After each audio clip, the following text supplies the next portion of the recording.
শিক্ষার্থীরা, আমরা এর আগের ভিডিওতে আমরা জেনেছি বা আলোচনা করেছি ধাতু কাকে বলে, প্রকৃতি কাকে বলে, প্রকৃতির প্রকারভেদ। আমরা জেনেছি প্রত্যয় কাকে বলে, প্রত্যয়ের সংজ্ঞা, একই সঙ্গে প্রত্যয়ের প্রকারভেদ। আমরা জেনেছি প্রত্যয় প্রধানত দু প্রকার, কৃৎ প্রত্যয় এবং তদ্ধিত প্রত্যয়। আমরা এই আলোচনায় জানব কৃৎ প্রত্যয় কাকে বলে, কৃৎ প্রত্যয়ের শ্রেণী বিভাগ, কৃৎ প্রত্যয় চেনার উপায়। একই সঙ্গে আলোচনা করব তদ্ধিত প্রত্যয় কাকে বলে, তদ্ধিত প্রত্যয়ের প্রকারভেদ এবং তদ্ধিত প্রত্যয় চেনার উপায়। আমরা মনিটরে যাচ্ছি। প্রথমেই আমরা কৃৎ প্রত্যয় নিয়ে আলোচনা করব।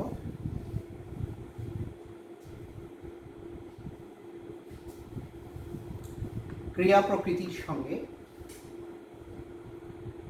অথবা ক্রিয়ামূলের সঙ্গে অথবা ধাতুর সঙ্গে যখন ধ্বনি বা ধ্বনি সমষ্টি যুক্ত হলে, ক্রিয়া প্রকৃতির সঙ্গে ক্রিয়ামূলের সঙ্গে ধাতু কিংবা ধাতুর সঙ্গে যখন ধ্বনি বা ধ্বনি সমষ্টি যুক্ত হয়ে নতুন শব্দ গঠন হয়, তখন সেই প্রক্রিয়াকে আমরা বলি কৃৎ প্রত্যয়। যেমন আমরা যদি উদাহরণ দিই তাহলে দেখব পর যোগ আ পড়া। এখানে পড়া শব্দটির মূল অংশ অর্থাৎ ধাতু বা ক্রিয়ামূল হলো পর, আর আ হলো প্রত্যয়। পর ধাতুর সঙ্গে বা ক্রিয়ামূলের সঙ্গে আ যুক্ত হয়ে নতুন শব্দ গঠিত হলো পড়া। যেহেতু পড়া এই শব্দটি ক্রিয়াবাচক শব্দ, আর ক্রিয়াবাচক শব্দের সঙ্গে ক্রিয়ামূলের সঙ্গে বর্ণ বা বর্ণ সমষ্টি যুক্ত হয়ে নতুন শব্দ গঠিত হয়েছে, সেহেতু আমরা একে বলবো কৃৎ প্রত্যয়। প্রিয় শিক্ষার্থীরা, একটি বিষয় মনে রাখা দরকার যে কৃৎ প্রত্যয় সবসময় গঠিত হয় ক্রিয়ামূলের সঙ্গে, ক্রিয়াবাচক শব্দের ক্রিয়ামূলের সঙ্গে, ধাতুর সঙ্গে বা ক্রিয়া প্রকৃতির সঙ্গে। আর ক্রিয়াবাচক শব্দ বলতেই তো তোমরা বুঝো, আমরা বুঝি যে কোনো কাজ করাকে, কোনো কিছু করা, যাওয়া, উঠা, খাওয়া, এগুলোকে আমরা ক্রিয়া বলি। সুতরাং এই ক্রিয়াবাচক শব্দের মূল অংশ ধাতু, আর এই ধাতু বা ক্রিয়ামূলের সঙ্গে প্রত্যয় যুক্ত হয়ে যখন নতুন শব্দ গঠন হয়, তখন আমরা বলি, সেটিকে বলি কৃৎ প্রত্যয়। এভাবে যদি আমরা উদাহরণ দিই তাহলে চলন্ত, বক্তব্য, কর্তব্য, এই শব্দগুলো কৃৎ প্রত্যয়ের অন্তর্ভুক্ত। এখন আমরা বলছি যে কৃৎ প্রত্যয়ের শ্রেণী বিভাগ। কৃৎ প্রত্যয় দুই প্রকার, বাংলা কৃৎ প্রত্যয়, সংস্কৃত কৃৎ প্রত্যয়। প্রশ্ন হলো, বাংলা কৃৎ প্রত্যয় বলতে আমরা কি বুঝি? বাংলা শব্দে ধাতুর সঙ্গে যখন প্রত্যয় যুক্ত হয়, যখন ধ্বনি বা ধ্বনি সমষ্টি যুক্ত হয়ে নতুন শব্দ গঠন করে, তখন আমরা তাকে বাংলা কৃৎ প্রত্যয় বলি। যেমন একটি উদাহরণ দিই, কাঁদন, ক আকার চন্দ্রবিন্দু দ দন্ত ন, কাঁদন, কাঁদ যোগ অন সমান সমান কাঁদন। এই যে কাঁদ, এই ধাতুটি বাংলা ধাতু, অন ধ্বনি সমষ্টি, বাংলা ধাতুর সঙ্গে ধ্বনি সমষ্টি যুক্ত হয়ে যে নতুন শব্দ বা প্রত্যয় গঠিত হলো, সেটিকে আমরা বলছি কৃৎ প্রত্যয়। এখন আমরা যাচ্ছি সংস্কৃত কৃৎ প্রত্যয় কি সেটি জানব। ধাতুর সঙ্গে যখন সংস্কৃত ধ্বনি বা ধ্বনি সমষ্টি যুক্ত হয় বা প্রত্যয় যুক্ত হয়ে নতুন শব্দ গঠন করে, তখন তাকে আমরা বলি সংস্কৃত কৃৎ প্রত্যয়। যেমন কারক, কারক শব্দটি সংস্কৃত শব্দ, ক্রি হলো এর মূল ধাতু, নক হলো সংস্কৃত থেকে এসেছে, সংস্কৃত অক থেকে নক হয়ে এখানে এসেছে, বা তৎসম শব্দের অক এখানে নক রূপে এসেছে। ক্রি যোগ নক কারক, এটিকে আমরা বলছি সংস্কৃত কৃৎ প্রত্যয়। প্রিয় শিক্ষার্থীরা, আমি আগেই বলেছি ক্রিয়াবাচক শব্দের মূল অংশ বা ধাতুর সঙ্গে প্রত্যয় যুক্ত হয়ে যখন নতুন শব্দ গঠিত হয় তখন আমরা তাকে কৃৎপ্রত্যয় বলি। এবং সব সময় ক্রিয়াবাচক শব্দের বাম দিকে একটি চিহ্ন থাকে। কৃৎপ্রত্যয় নির্ণয় করার সময় আমরা ধাতুর বাম পাশে একটি চিহ্ন দেই, সেই চিহ্নকে আমরা বলে থাকি ধাতু চিহ্ন বা ক্রিয়ামূলবাচক চিহ্ন বা ক্রিয়া প্রকৃতিবাচক চিহ্ন। প্রিয় শিক্ষার্থীরা, আমরা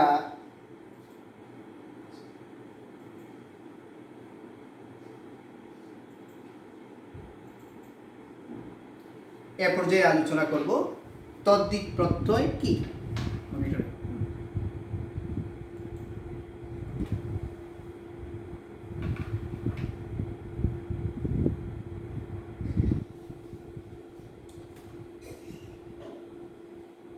আমরা তদ্দিক প্রত্যয় আসছি। আমরা জানি পদের সঙ্গে, শব্দের সঙ্গে, আরো সহজ করে বললে নাম পদের সঙ্গে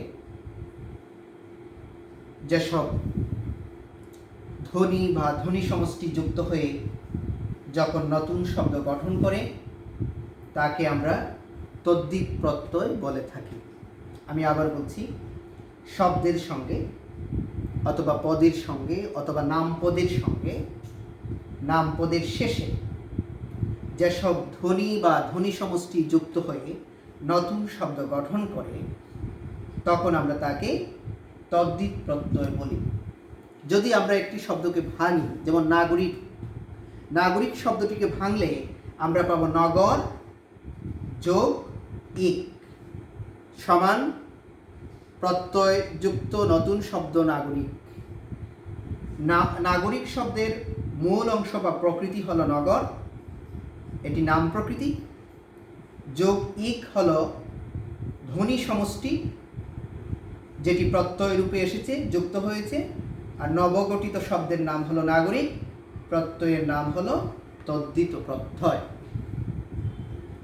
একইভাবে যদি আমরা উদাহরণ দেই সাংবাদিক, একইভাবে যদি উদাহরণ দেই ঢাকাই, একইভাবে যদি উদাহরণ দেই দোকানি, দোকান যোগ ই, ঢাকাই ঢাকা যোগ আই, সংবাদ যোগ এক সাংবাদিক। এই শব্দগুলো যেহেতু শব্দের সঙ্গে অথবা নাম পদের সঙ্গে অথবা বিশেষ্যের সঙ্গে ধ্বনি বা ধ্বনি সমষ্টি যুক্ত হয়ে নতুন শব্দ গঠন করেছে, এজন্য এগুলোকে আমরা বলি তদ্দিত প্রত্যয়।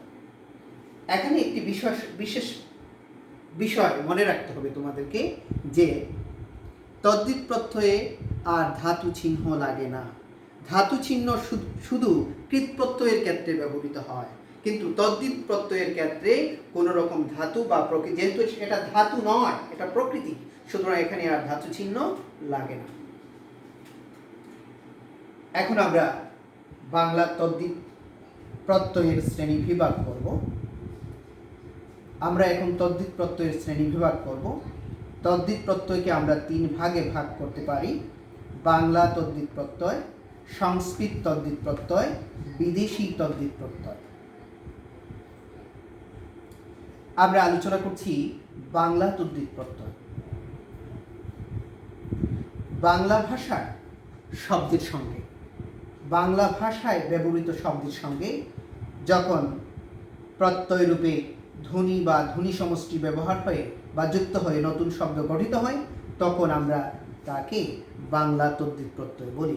যেমন থাল যোগ আ। মূল কথা হলো থালা শব্দটি বাংলা শব্দ, থালা শব্দের প্রকৃতি হলো থাল, আ হলো প্রত্যয়। নবগঠিত শব্দ হলো থালা এবং প্রত্যয়ের নাম হলো তদ্দিত প্রত্যয়। একইভাবে যদি আমরা বলি চোরাই, চোর যোগ আই, চোরাই, এটা হলো তদ্দিত প্রত্যয়।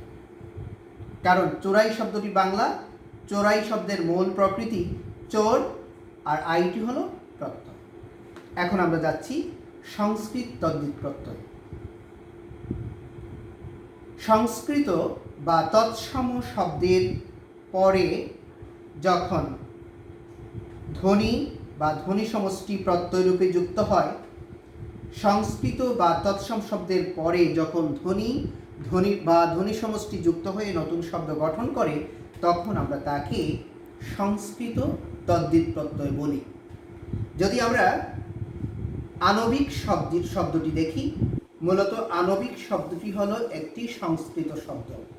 এই আণবিক শব্দটির মূল অংশ হলো অনু যোগ ইক এসেছে ধ্বনি বা ধ্বনি সমষ্টি প্রত্যয় রূপে। নবগঠিত শব্দ হলো আণবিক, আর সমাস হল আর প্রত্যয় হলো সংস্কৃত তদ্ধিত প্রত্যয়। যেহেতু আণবিক সংস্কৃত শব্দ, এর প্রকৃতি অনু, ইক হলো প্রত্যয়, নবগঠিত শব্দ হলো আণবিক, সেহেতু সেটাকে আমরা বলছি সংস্কৃত তদ্ধিত প্রত্যয়। একইভাবে পুষ্প যোগ ইত সমান নতুন শব্দ হলো পুষ্পিত, সেটি হলো সংস্কৃত তদ্ধিত প্রত্যয়। এখন আমরা আলোচনা করব বিদেশি তদ্ধিত প্রত্যয়। শব্দের শেষে বিদেশি প্রত্যয় যুক্ত হয়ে যখন নতুন শব্দ গঠিত হয় তখন তাকে আমরা বিদেশি তদ্ধিত প্রত্যয় বলি। যেমন মুসাফির যোগ খানা, মুসাফির খানা। এখানে খানা বিদেশি প্রত্যয়, বিবিয়ানা বিবি যোগ আনা। হ্যাঁ, এই আনা খানা এগুলো বিদেশি প্রত্যয়, এগুলো বিদেশি শব্দের সঙ্গে যুক্ত হয়ে নতুন শব্দ গঠন করেছে, এজন্য আমরা এগুলোকে বিদেশি তদ্ধিত প্রত্যয় বলি। শব্দের শেষে বিদেশি প্রত্যয় যুক্ত হয়ে যখন নতুন শব্দ গঠিত হয় তখন তাকে আমরা বিদেশি তদ্ধিত প্রত্যয় বলি। প্রিয় শিক্ষার্থীরা, আমাদেরকে মনে রাখতে হবে, খুব সংক্ষেপে মনে রাখতে হবে, ক্রিয়াবাচক শব্দের মূল অংশের সঙ্গে বর্ণ বা ধ্বনি সমষ্টি যুক্ত হয়ে যখন নতুন শব্দ গঠন করে তখন তাকে কৃত প্রত্যয় বলে। আর নামবাচক শব্দের মূলের সঙ্গে নাম পদের সঙ্গে নাম প্রকৃতির সঙ্গে প্রত্যয় যুক্ত হয়ে নতুন শব্দ গঠন করলে তাকে আমরা তদ্ধিত প্রত্যয় বলে থাকি। প্রিয় শিক্ষার্থীরা, আমরা প্রত্যয়ের প্রকারভেদ জানলাম, শ্রেণী বিভাগ জানলাম, সংজ্ঞা জানলাম। এ পর্যায়ে আমাদের আজকের আলোচনা সমাপ্তি ঘোষণা হয়েছে।